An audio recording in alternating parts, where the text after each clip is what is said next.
सब सुन रहे छी मैथिली मेधा के प्रस्तुति।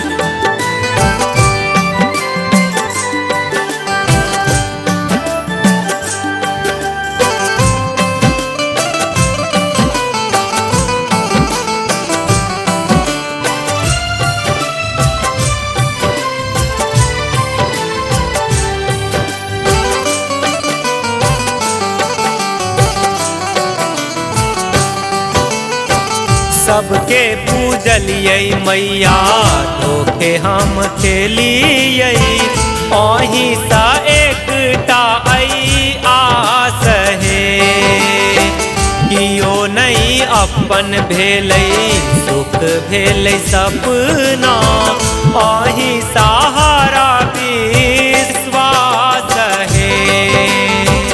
सबके पूजलिए मैया धोखे हम खेलिए आही सा एकटा आस है।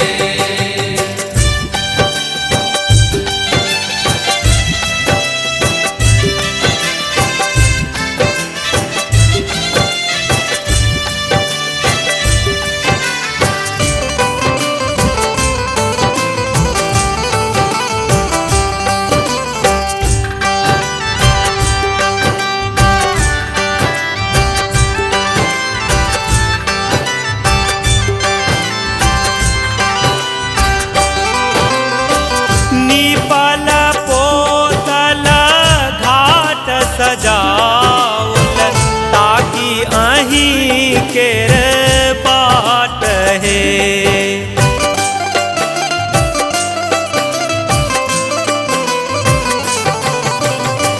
निपल पोतल घाट सजाउल ताकि अहीं के बाट है।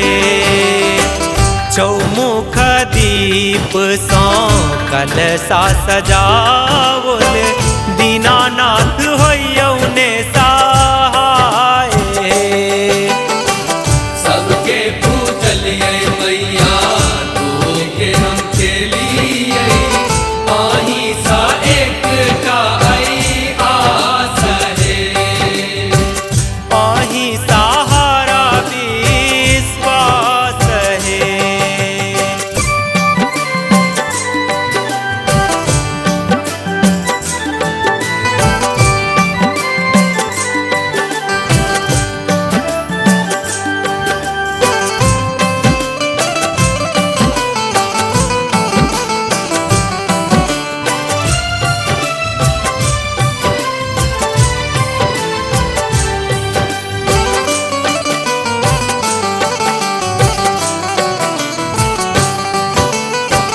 केरा के पात पर चमकै किरनिया जगमग जगमग घाट है।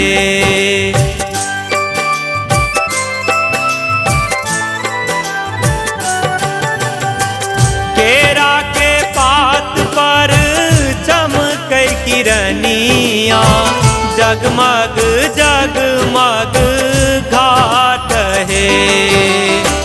हमरो आंगन दिया एकटा ललन माँ दूध हम ढारब भोरे साँझ है। सबके पूजलिए मैया धोखे हम खेलिए आही सा एकटा आस है। अही सहारा विश्वास है।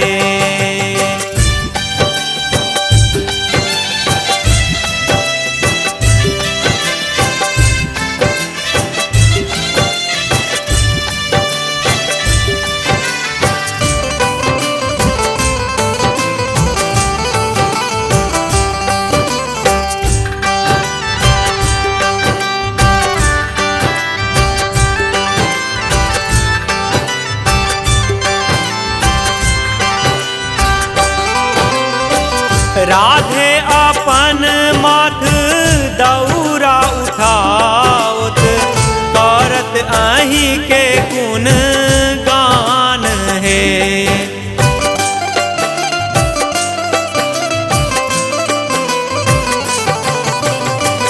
प्रकाश अपन माथ दौरा उठावत करत आही के गुण गान है। करब कृपा है मैया अपना ललन पर, राखू गरीबक ध्यान है। सबके पूजलिए मैया तोके हम खेलिए, आही सा एकटा आई आस है। आही सहारा विश्वास है।